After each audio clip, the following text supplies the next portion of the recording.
This episode of The Republic is brought to you by Audible. For a free 30-day trial and a free audiobook, head on over to audible.com/gamebreaker. Gamebreaker TV.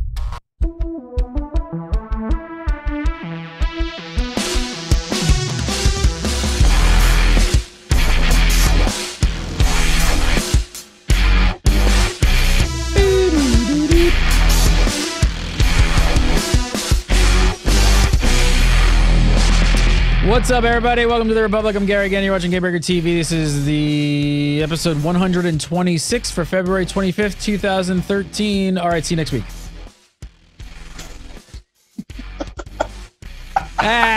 Just kidding. Let's talk about 2.0, 1.7, possibly some more numbers. I'm not sure. Joining me, as always, from Massively.com, Mr. Larry Everett. How are you, sir?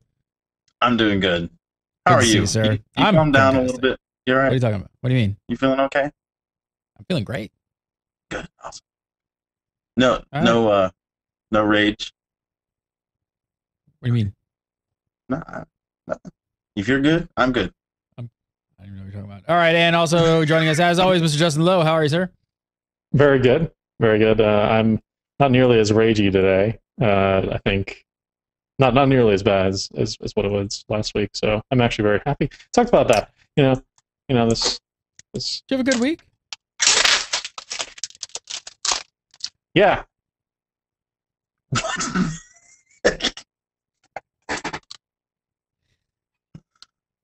No idea what happened, but I love it.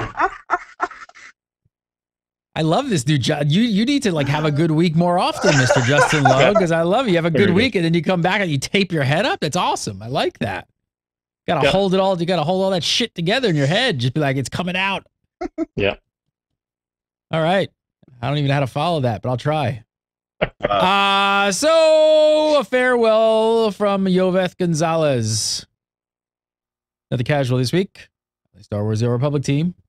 Yoveth Gonzalez has left the team. Made a post, looks like today at 3:50. Sorry, 3:50.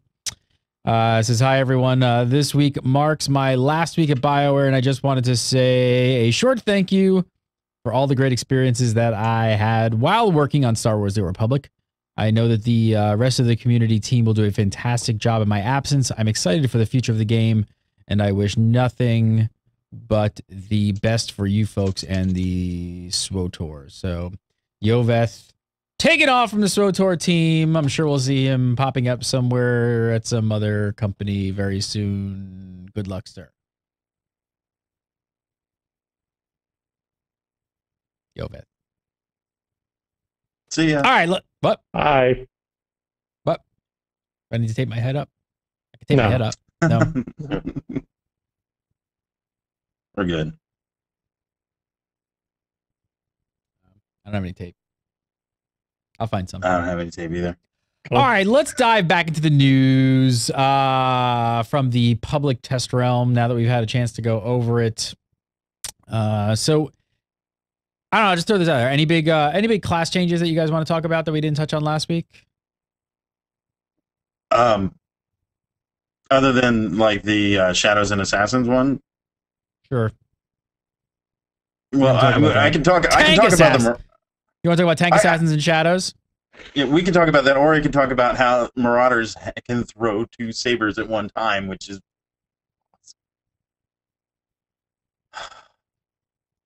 Larry just went to another happy place. All right. So I know tank assassins and shadows have been up in arms after what works up to be, I guess, what is it, a 20% armor nerf through talents. Yeah, well, go ahead if you want to read what Austin said, but it's a bit convoluted. It's not it's kind of a 20% armor nerf, but it's not directly that. It's kind of it builds off of how many times you're being hit, and it doesn't.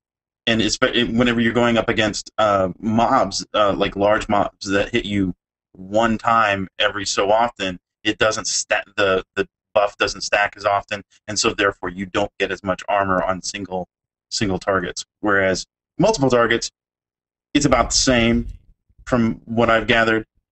But with single targets, it's going to be a little more difficult to build up that buff. All right, well, let's check out Austin Peckinpah's the official announce statement here. He said, "This is an intended change, and by our measure, it gave us the intended result.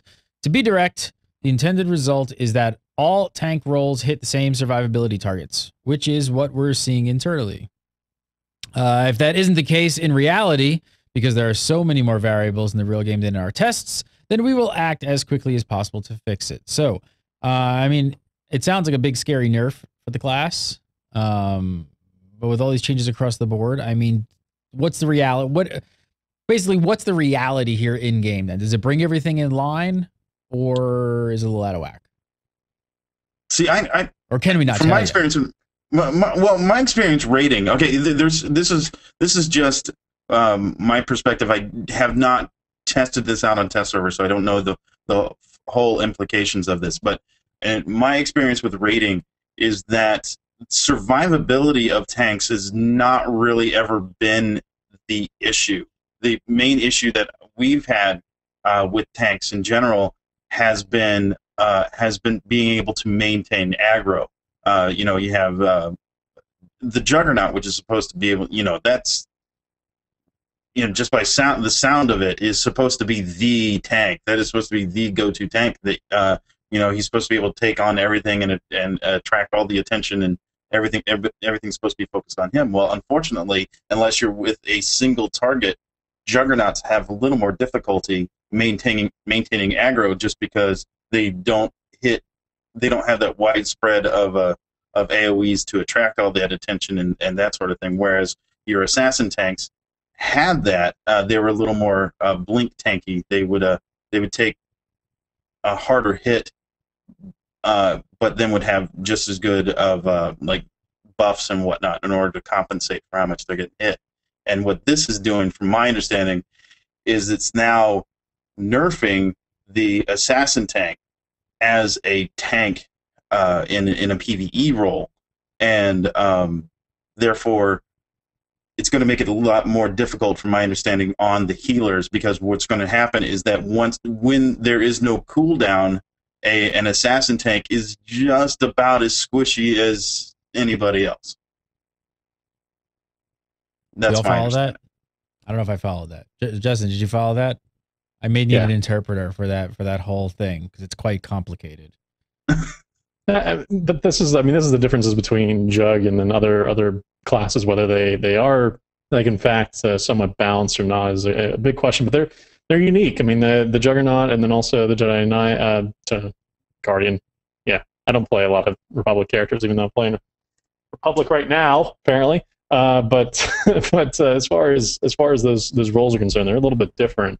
And so you have AoE versus single target, and obviously BioWare has looked at the stats to kind of see and the kind of logs that they have to kind of see where there might be some issues there. That's understandable. But regardless of that, like there's a lot of this stuff that a lot of groups really haven't been having to really take a lot of part in, which is dumping your aggro through other abilities that you have at your disposal, that people just really haven't been using very often in most of the stuff, because there really hasn't been much of a big issue for most of the fights, most of the bosses as a whole. So regardless of that, it's something that just there's differences, and obviously BioWare sees an issue with this current thing with the Shadow and the other assassin tanks. So hopefully it works out in the end. But a lot of this stuff we're not going to actually see what the end result of all this stuff is until it actually gets on like real servers and people are actively playing it. Because even though they put the copy on board, you're not really going to have a lot of people and guildies and guilds entirely, unless they're progression rating guilds, kind of testing this and getting a massive set of people in there to kind of get a sense of what this actually ends up playing out like. That's gonna be my next question. How is PTR actually working right now? Like, I mean, are you guys seeing a lot of people, because now you can get PTR, a character copy. Are people taking advantage of it and jumping in? Are you seeing a lot of people jump in to help test this stuff? Larry. Me? Oh gosh. Well, there is a copy character issue currently with the PTS, and so to answer your question, no. There's not a lot of people over there on PTS, but that is because they are in the midst of testing this whole character copy thing, and right now it's currently failing for some people. Actually, a good chunk of people, including myself. I can't get over to PTS with my level 50. All right. Yeah. Well, next up, the Alacrity stat. The Alacrity stat has seen a rework. So it can now reduce abilities below the global cooldown, making it work with instant cast abilities. It also speeds up resource regen. This seems like a pretty big change. It also seems kind of like a common sense. It kind of makes sense from a common sense standpoint. Just like, if you're thinking about like haste, like stat anyway. So what do you guys think? Good, definite, positive change for the Alacrity? Yay, they should have done it earlier. Yeah, really. But that's good. It's a great change, and hopefully it ends up not making that big of a difference over a big boss battle, making things a little bit too easy for certain things. But we'll all see how it actually works on the map eventually. Yeah, I can't wait to see how this works out in practicality, because it does it. They said, for instance, that some of your cast abilities could, based on the timer and how much alacrity you have, can become instant cast abilities, which will be very interesting to see. Especially, I noticed on specifically on a Madness Spec Sork, there is an ability. You used to be able to instant cast your stun or your CC, and what's right now, as it stands on test server, is that you no longer have that. It's a reduced cooldown, or not a reduced cooldown, reduced cast time, but you don't have the it's not an instant cast anymore. And what I'm assuming is that what's going to happen is that Alacrity is going to take care of the rest of that. Alacrity is going to take care of the rest of that the timer. Is this going to change? You think is this going to actually end up changing like rotations and even sort of how you play, like just the fluidity of how you're playing the game? Because with the I think so. It sounds like it really might. Yeah. Especially with the sped up resource and all that. Like it just seems like it might actually change the way certain the sped up resource is going to be. The sped up resource is going to be very interesting. I want to see how it does against the ones with diminishing returns on the resources, such as the agent and the smuggler. They have diminishing returns on their energy. I was going to mention that. Yeah, and so I'm wondering if you build up Alacrity, if you're going to now get the returns that you would normally see, say, on a Sork healer or on that you don't see on an operative healer. Right now, one of the issues that operative healers have is they have an issue once they get down to a certain level in their energy. It takes a long time for them to build it back up, whereas a Sork is pretty steady rebuild of their regen of their energy. And now with Alacrity, is that going to make them on par with the regen of a Sork, which would be great. I would love to see that. That means that the operative healer might be more viable in especially in PvE situations where they don't, because currently the Sork has this big bubble that it can put on everybody to start healing them, whereas the agent doesn't have that. They don't have that same thing. But with the Alacrity change, where they're able to adjust their power consumption, then they might be able to compensate for that. Expertise no longer has diminishing returns, and each point will consistently grant the same bonus until a hard cap is reached. Justin, what do you think of this change? Is this a good one? Hard caps. Yep. You like it? They're kind of exist. I mean, they exist in most games. I mean, there's usually a soft cap associated with it and get the diminishing returns associated with that stuff. But, this changes regardless of how this stuff ends up going. You have a lot of other factors to think of when it comes to, the bonuses and buffs on the map that you have to also think and kind of bring into the game, and the fact that they're constantly scaling up gear and giving you more expertise for the piece as it goes. So there is hopefully I think a good change with this, and we'll see how it ends up going. How do you guys think? I mean, it was interesting because there's hard caps for damage, healing, damage reduction, and they're all at different points.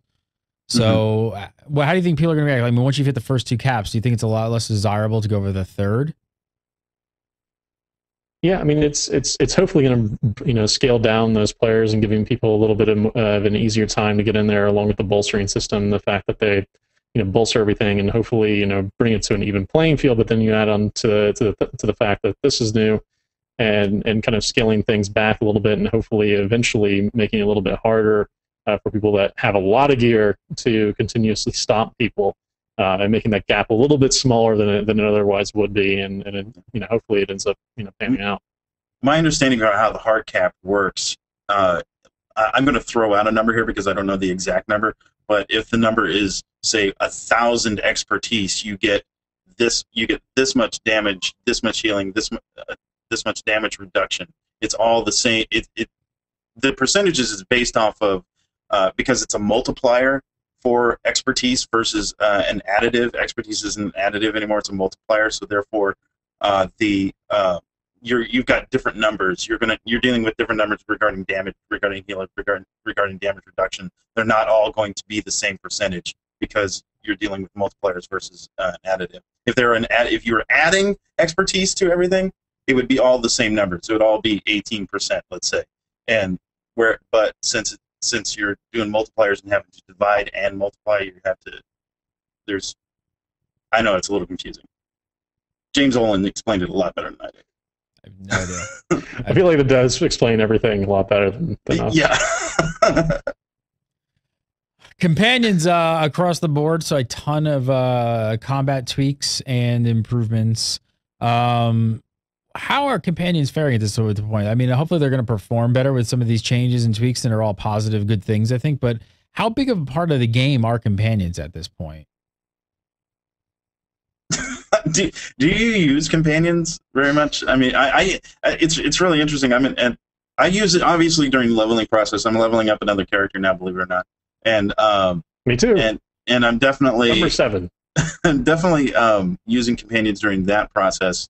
Do you think that they're doing these changes because it's really important for new players? It's kind of an exciting thing. Absolutely, I think when you get into the game and you're brand new to it, the companions are super cool, and you're like, "Holy crap, this is awesome! Yeah. I got companions." Do you think that that's why many of these changes are in? Because it seems like for veteran players and higher end players, there's not a ton of gameplay with them. That's true. Yeah. Yeah, you can kind of just like roll face against most of the stuff at max level. Even without a companion. I mean, if you have any raid gear or operations gear, pretty much can kind of stop everything for all the quest stuff. So you make it a little bit easier for that lower end player to kind of get their feet wet, especially for all the people that are coming in from the free to play route. Just giving them a little bit of an advantage and helping them out a little bit along the way and tweaking some of that stuff is a good thing. And also for PvP servers, which again is another factor. If you end up coming across a lot of Imperials or Republic players that are opposite factions, having that little bit of a help to kind of make it a little bit more at even would hopefully help out things. What do you guys think they can do? Like, how can they bring companions back more into the end game so there's something to do with them? The McKeb stuff, hopefully we'll bring them back into play a lot more. It all depends on how difficult those enemies are. We talked about this before, Larry and us on the show about how the gear is actually going to taper off, if it's going to taper off very quickly or if it's going to continue to be relevant. BioWare says that it's going to continue to be relevant, which means combat's going to be pretty roll face or roll keyboard, face on keyboard type of play. It doesn't seem like it's going to be that big of a deal. So if that's the case, then companions then will probably stagnate a little bit, going forward for quite some time until a proper big expansion that might have another 10 plus levels or 5 plus levels that has a little bit more meat to it. Oh, what was the other thing? Anybody check out the new operation? I don't think we didn't talk about that last week. No? Yeah, unfortunately, I wasn't able to because my character can't transfer. Oh, that's right. That's still happening. Yeah. All right. Yeah, I will definitely as soon as they fix the character transfer issue. My guild has said we're going to go try it out. That week. This next thing, I think this is a fantastic change. See, we call out good stuff when BioWare does good stuff. No joke. All set bonuses are now stored on armored mods. So instead of the equipment themselves. Yes. I know one person that's a little bit unhappy about that, but the majority of people are happy with this. I don't care where they got this idea. Stole it from Guild Wars 2, wherever. Who cares where you got this idea? This is how the system should work. I mean, I don't know. If you want to allow your players base to, your player base to customize how they look, I mean, I think you have to do this. Anything else feels kind of archaic at this point as far as systems go. Yeah, they found out a little late that people want to look unique, and but I'm glad that they've actually implemented this kind of thing, and now you can pretty much look however you want and still have the set bonuses that you want, no matter what gear you have. So who's complaining about this? You mentioned somebody's unhappy. There's one person that's unhappy about this because there's literally one person on every server. There's not one type of person, just one person. Just one. No, it's not. It's one, and he's totally worth bringing up on this show and actually singling out. Go ahead. Definitely. The idea is, let's see if I can get it straight. The idea is because with it being the shell that, for instance, if you liked the set bonus that came with, say, War Hero armor, but you didn't like it for PvP, you liked it for PvE. You liked the set bonus for PvE. That if it was on the shell, that means your mods could be PvE mods with a PvP set bonus. One person, but it makes sense. It makes sense, but it does. But there's a trade-off, and this new system is much better. So you got to give and take something. Go for it, Justin. No, not yet. This is pretty interesting. So commendations now have weekly limits on how many you can obtain. Now, the first question I have is this going to be a serious roadblock for a lot of people with putting these limits on? Or does it fall in line with what BioWare have kind of been doing recently? Come on, Justin. No comment at all? No comment. No, it's fine. I hate dailies. I hate dailies. I hate weeklies. I hate them all because I just don't like them. I wish they could get rid of them. It'd be awesome if they could, but unfortunately, we haven't yet to figure out a better way of doing it. And I can't even offer, as much as I'd like to see them eliminate them altogether and eliminate this process. There's just, I don't have a better option either. So yeah, but putting a cap on it, that kind of I don't like that. That I really don't like that. I think that I mean putting any. I don't like that they put a cap on reputation. To be honest, I think that any kind of artificial cap, it feels artificial. Even if you're going to put a cap on it, do it creatively. Make me understand the reason within the game itself why this cap is on here. Don't put some because we just don't want you to have that much. Because we want you to pay us money for the free to play unlock.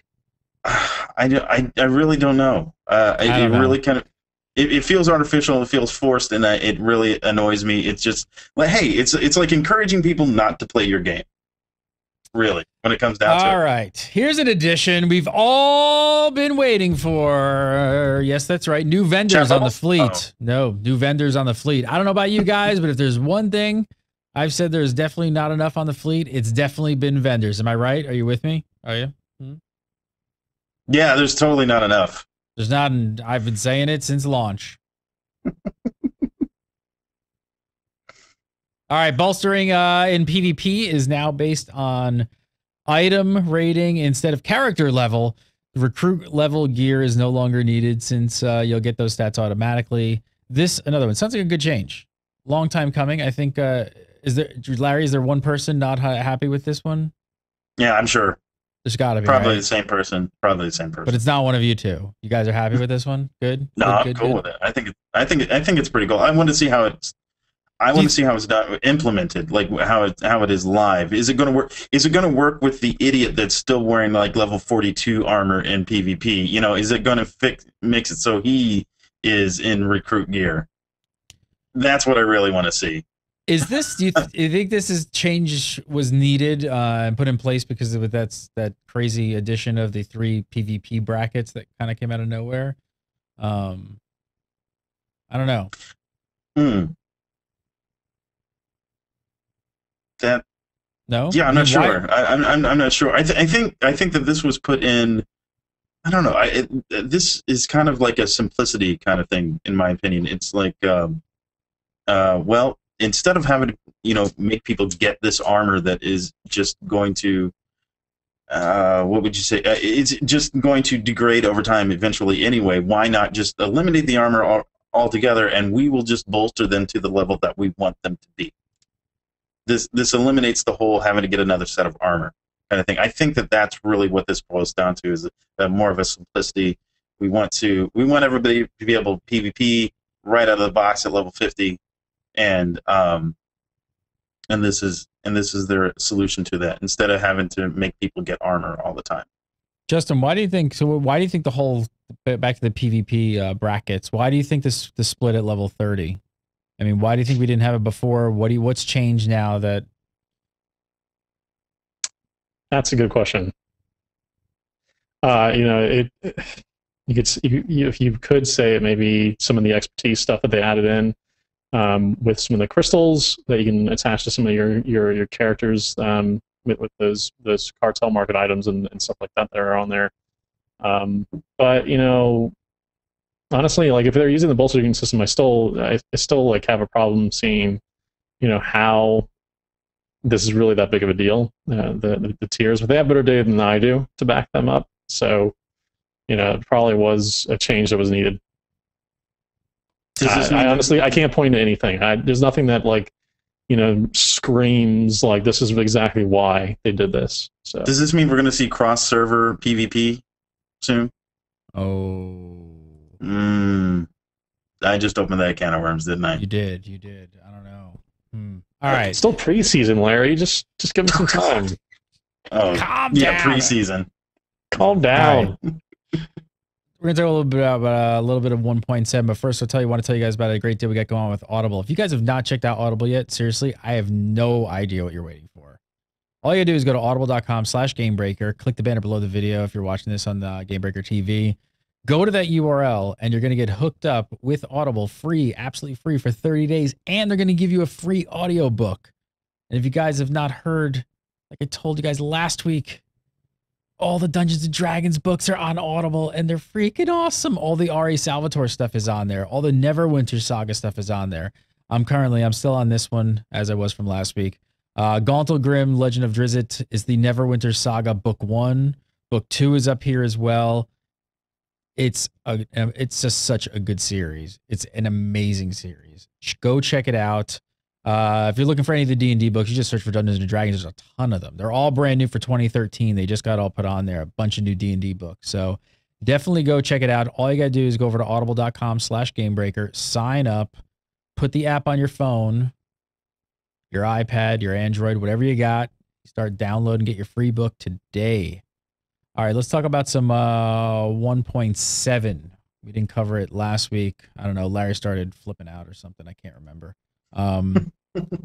Let's just not bring up Ilum again or talk about that sickeningly polite British queuing system that they've created or anything like that. The other big highlight to the patch is the new reputation system, which we talked about for the past week or two, and we had spoken quite highly about it. I think everybody was in agreement that it sounded really good on paper. So you've got your hands on it. What do you guys think of the rep system? Justin, go. I like it a lot. Yeah. I was talking with Larry. Yeah. Everything's pretty much getting that right. I mean, honestly, I think a lot of it, is because it's legacy related as well. It seems pretty awesome. We talked about the fact that if it wasn't legacy, it really wouldn't make much sense, because it would be something similar to akin to the issues that they've had with the Datacrons element. And we were talking in the post show the last week, myself and Larry, about how much we actually enjoyed the reputation system and think it's actually pretty cool. And paving, at least in some ways, a new direction for MMOs as far as the way that the reputation system works, especially on server side stuff with communicating and applying to multiple characters on the server, which is great. So I I think a lot of it. It's really quite awesome. I don't really have any real complaints except to say that it'd be nice to see them use this reputation system for other things beyond just what they're currently using them for. Like what? What are you thinking? Stuff that I speculated about a couple of weeks ago. Maybe old items from the cartel market or some stuff like that. Who knows? It would be kind of neat to see them buy some stuff like that in the future. And I speculated wrongly last week, and there was this all the week before last about the reputation system. And now that we're seeing it, it's really good. But it'd be nice to see them throw other things into the system, since they kind of laid the groundwork of a lot of this stuff, seemingly for future things to be added in here for the reputation stuff. So, Larry, are you a fan of rep systems in general? Ooh, I don't. Each game's rep system. Okay, WoW's kind of rep system. Not a fan. If I were to go to, let's say, SWG's kind of rep system, where it was faction based on it would affect the world around you. That I liked. That kind of reputation system I liked. And SWTOR's reputation system it doesn't affect the world around you at all, but it does, like Justin was talking about. I do like how SWTOR's works as far as the legacy is concerned. Like, every point that you get is across the board. It works across your whole legacy. The other thing that I like as well is you don't earn the reputation points directly, so you don't turn in the quest and automatically get the reputation points. What you get is an inventory item that you activate to give you the reputation points, and that so let's say you're close to the cap, you can use one more, get over that cap, and you can save those others that you haven't used until next week. And let's say next week you don't have as much time as you do this week, so you can save up all the reputation you need for this week and next week and just use it all. It's kind of like one of those cell service plans, like save your minutes and roll over minutes. It's like roll over rep, which is that's good. I mean, it doesn't feel like it penalizes you then. So definitely a good change there. All right, so another good move. Everybody's happy. Now, all right, this change, I have to say, is kind of hilarious. The number of abilities players can learn has been significantly increased. Really? Seriously. Do they need to start well, it's like a two question. I mean, of course, I'll go for the joke and just say, hey, are they trying to sell more hot bars? But what's going on? I mean, we've always talked about SWTOR has a lot of abilities. There's just a lot of them already, and they're increasing that number. Are they going to start pulling back at some point on some of them? Do they need to go in and relook at some of them and find some ones that some of them that just aren't needed and get rid of them? It seems like, I don't know. I would have thought at this point they'd be going the other way and actually stripping some out, not increasing the number. I don't know what's crazy. I have 26 abilities. That's crazy. 26 that on my Marauder, and I use all 26 of them. Not in PvE. I'll admit, in PvE I do not use all 26 of them.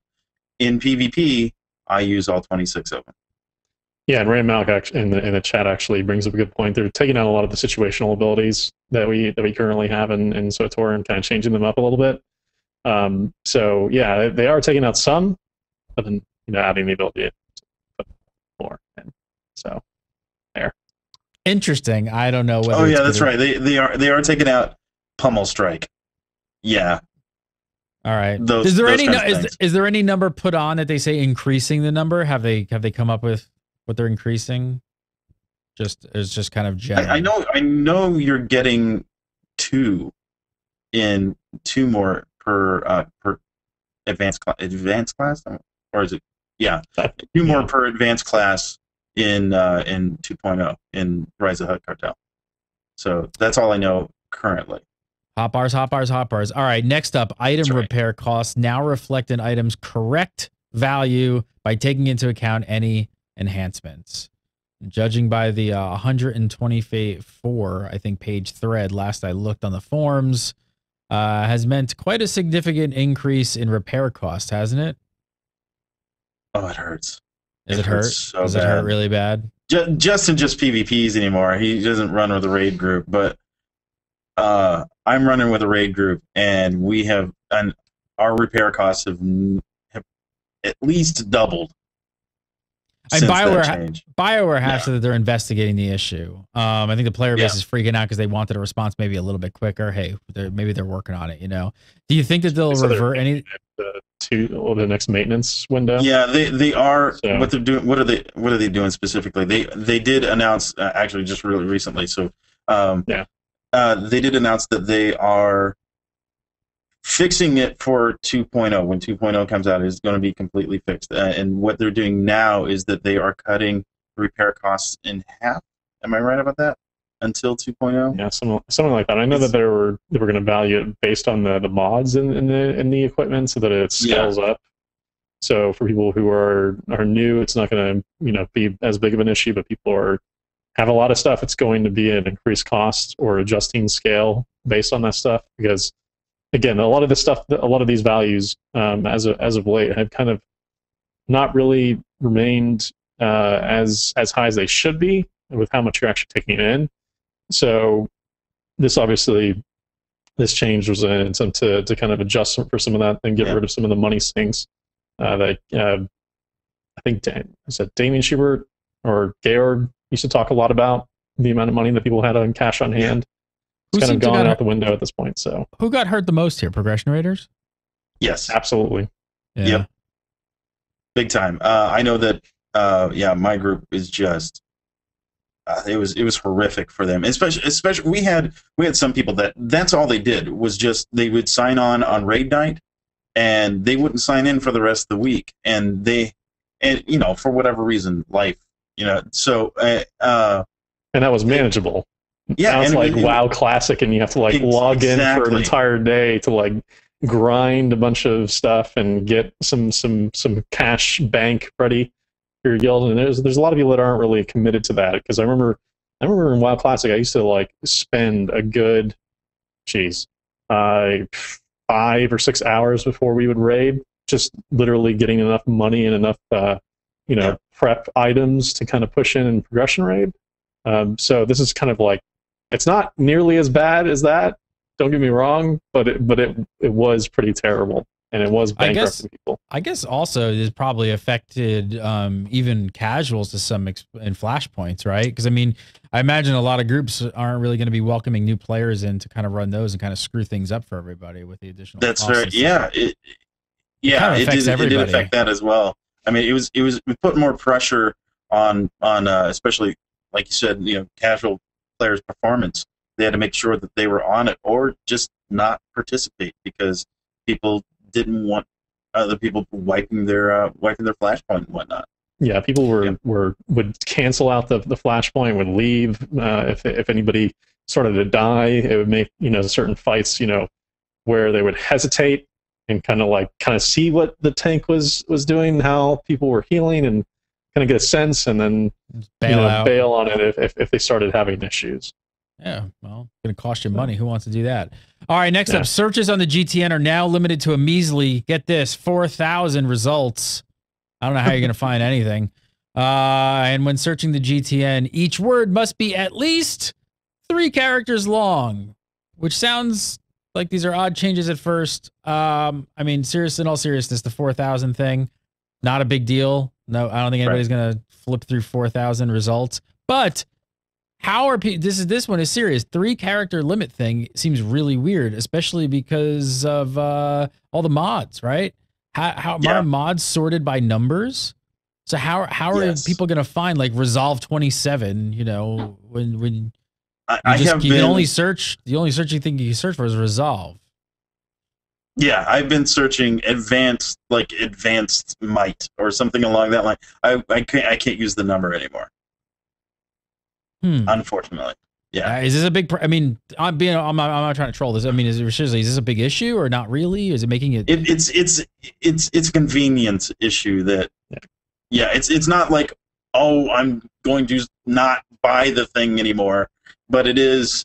I've got to now hunt back and search. Yeah. It's a frustration, and it's just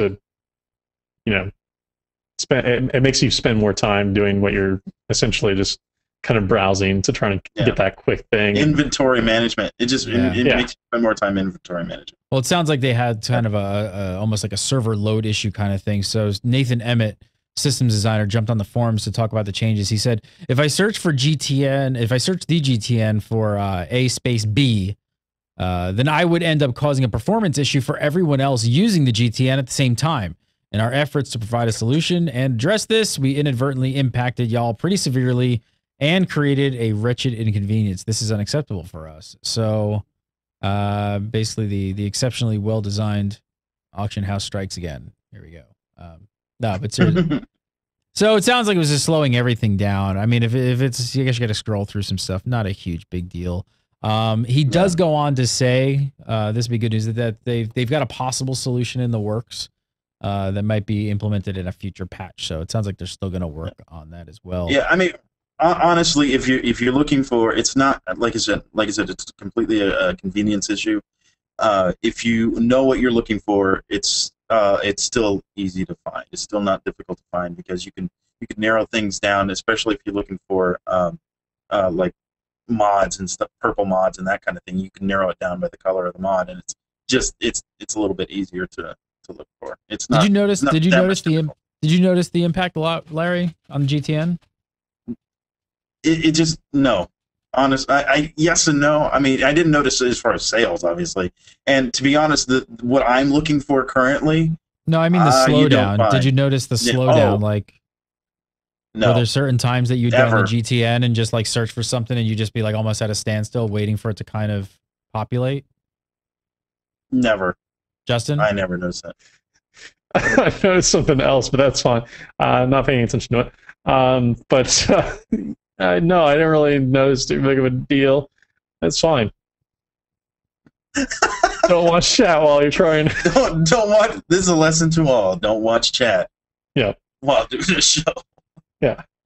Don't watch chat. Now I want to know. I'm all intrigued. Ask your mods afterwards. Oh, is it gone? No, it's deleted. It's deleted. Oh, it's deleted. Damn it. I know. Your mods are really fast. They are. They do an awesome job. Thank you, mods, for deleting whatever that was. All right, let's do some viewer questions to get the heck out of here. If you guys have viewer questions for the Republic crew, you can send them to submit@gamebreaker.tv. That's right, submit@gamebreaker.tv. And we love video questions. We don't get video questions on this show. We need them. I'm pushing for them. All the other shows are starting to get them. Send in video questions. Record yourself. Post it on YouTube. Send us the link at submit@gamebreaker.tv. Try and keep it like, 30, 60 seconds tops. Don't go too long. And we'll play it on the show. We love the video questions. They're fun. So first up this week from Alan Bumble. Alan Bumble says, how about cross game chat function for BioWare games, seeing as they all require a large investment of time? Good for the community. I love chatting to StarCraft 2 peeps whilst on WoW. So what do you guys think? BioWare have that BioWare social network thing already, don't they? Yeah. BioWare has it. I'm just not exactly sure. Well, would you want to say like a battle.net kind of thing for BioWare games? But which game? Well, you already had it with Origin, technically. I mean, if you wanted to add, if you really wanted it, you could just add it to Origin. That's a terrible system. Origin, don't even get me started about Origin. How could it be so bad? It's not as bad as I think people make it out to be, but all right, I'll just leave it at that. Squirrel has trouble with it every time he tries to play Dead Space. Like every time, there's something confusing, and you've done it a million times, and it's just like, I don't know, it's not streamlined. Anyway. I don't know. You don't want a system where you could talk to. Who are you going to talk to? I guess you're going to talk to the guys that do multiplayer Mass Effect 3. Yeah, it's like. I mean, who are you going to talk to? Yeah, it's true. Yeah, multiplayer Mass Effect. I mean, maybe Command and Conquer Generals, which would come out. That new BioWare. There's not really a lot of multiplayer BioWare games. Like that's not really the thing that I think. Can we just like interject in-game chat into like Jade Empire? So if you're playing Jade Empire, you can talk to BioWare people. Sure. You ever play Jade Empire? Dude, Jade Empire is so good. I think it's like one of the top BioWare games, if not the top, for me. Why have they not gone forward with that IP? I pulled it out the other day. I've got it on Xbox over there, and I pulled it out. I was talking to Mike Shafton. I was just like, "Have you ever played this game?" And he's like, "No." And I'm like, "Dude, this game is so good." I'm going to say something very, very controversial here. I actually like it better than Coder in terms of story and the overall game. I don't know who you are anymore. I might agree with you. I don't know. I might. I got to go back and replay it. I'm going to go back and replay it. It's awesome. Because it's really damn awesome good. I got to say, we're just talking about BioWare. If you guys have not played it, Jade Empire, a lot of people may not even heard of it because it kind of went under the radar a little bit, I think, for even for BioWare Don't games. play the PC port. No, play the PC port. Yeah, just play it on Xbox. Console. Play it on a console. But you can pick it up super cheap. It was on the original Xbox, but it is freaking awesome. I wish they would bring back that IP. Yeah. What are we talking about? Oh yeah, chatting with cross BioWare games. Yeah, it seems kind of weird right now. I don't know. And I guess you could use Origin. All right, next up, Steve Connors asks, he says, will there be a full expansion in the future, or are mini expansions what are to be expected due to the state of the game? I'm going to say you're going to see an expansion. They need to make some cash. They gotta put out like some sort of it might be digital only. They probably won't. I'm going to say they won't go for a box at all, but I think they're going to go for the big $60, $80, $100 kind of expansion. I think people are going to be surprised at what Rise of the Cartel gives. I think that even though I wouldn't call it an expansion to, like, I wouldn't call it like the Mists of Pandaria expansion where you can start over and they got to give you a new class and that sort of thing. However, from everything that I've seen of it with the operations with that, and everything they talked about adding to it, I think it's going to be bigger than what people are expecting. I think it's definitely going to be worth the amount of money that people have paid for it, like $10. All right, but going back to the question, do you think that there's going to be large full expansions? I think I don't know. That's a good question. I think we might. I would personally like to see more smaller expansions. If they do one of these a year or something along that line, that would be awesome. I think that would be better off than waiting 2 years and then putting out a big one.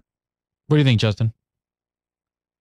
I'm gonna go completely crazy mode because people are gonna slam me for this because I'm giving EA and BioWare ideas. But I actually think that it might be a good idea to release small mini expansions, separate out the story content from everything else, so that you separate the personal story content from the progression and like the level up system, and sell that stuff as like mini packs, like $15 for that story content, so that people who are interested in just a single story can get that cheaply. And then the also EverQuest adventure packs. Yeah, absolutely. I don't remember. I seem to remember. I could be completely wrong. I seem to remember those not really doing great. And I think that they dropped them. I could be completely wrong, but I feel like when they tried doing the mini adventure packs, I don't know if they didn't sell well or like what, but it seemed like they went away kind of quickly. I don't know. Maybe I don't know. You know what? It would have to be big expansion packs. They'd have to be like a sizable amount of story content. It would have to be something that was worth your money. So, well, I think what might be an issue with the smaller packs is it's a bit harder to market them because you're not, you can't put the amount of dollars behind a big, huge marketing campaign like you can like a big box expansion. So it's like it's really hard to like just get the word out to everybody that, hey, this $10 or $15 like mini expansion kind of even exists. So I think they end up selling a lot less that way because they just don't have the dollars in the budget. So that could be part of it as well. But, I want to pay with my dollar. I want to encourage BioWare to continue to develop story. And if you wanted to like make a stand and say like, oh, we can only do story if we like segment it off like this, and then provide some resources there based on their predicted sales numbers of it, so that people could purchase it that way instead of having it grouped into their progression content like the main story stuff like your Rise of the Hutt Cartel. You could piecemeal out some extra story bits and just kind of sell that stuff on the periphery and not really have to worry too much about it. And then also support the kind of things that you want to see in the game, and then they could obviously scrap that idea if it didn't do well. But to me, that seems like that would be a straight like direct to consumer marketing of like, hey, we're going to make this stuff if you like it and you support it, and this is exactly what you want. You support it with your dollar and directly pay the people who you want to, and based on the kind of content that you want to see them develop in the game. So for me, I think that would be a great idea. I think Justin has gone crazy. All right, last up this Yeah, week. probably. Michael, Nikhil. Sorry if I butchered your name. Do you think that BioWare should make some significant changes in crafting and gathering in order to make crafting gear more viable in endgame? Crazy Justin, what do you think?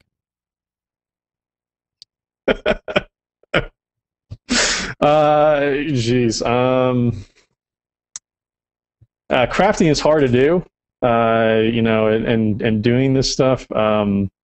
Yeah, they really do need a full crafting overhaul, I would say, for the stuff, making it more viable at any game. But I just don't see how they're going to do it.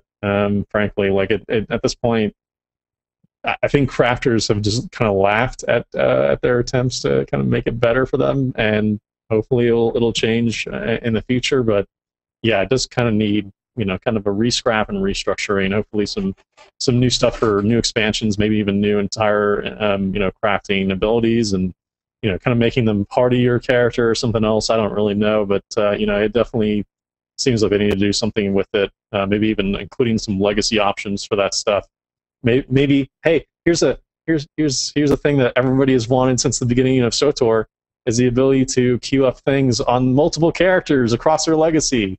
So they could do stuff like that. So stuff like that, to kind of package it in with their legacy stuff, make it more important, would be a good idea. I kind of disagree with Justin here. I do think that it does need a bit of a revamp. I think things need to be a little more significant as far as certain specific crafting professions. However, it is viable for endgame.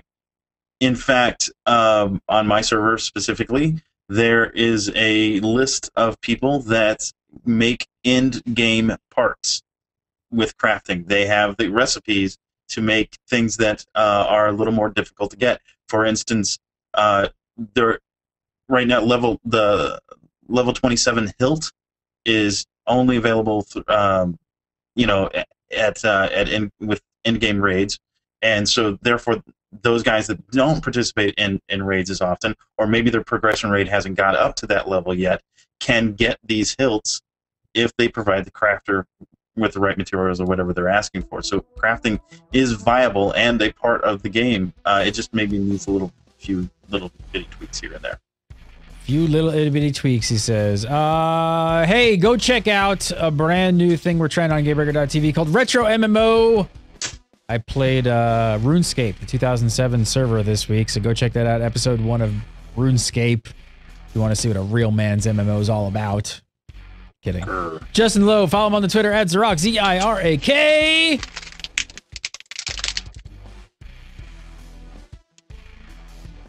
And Mr. Larry Everett, you can follow him on the Twitter at Shadow, S-H-A-D-D-O-E. Go over to massively.com, read the Hyperspace Beacon each and every week for all of your SWTOR news over there as well.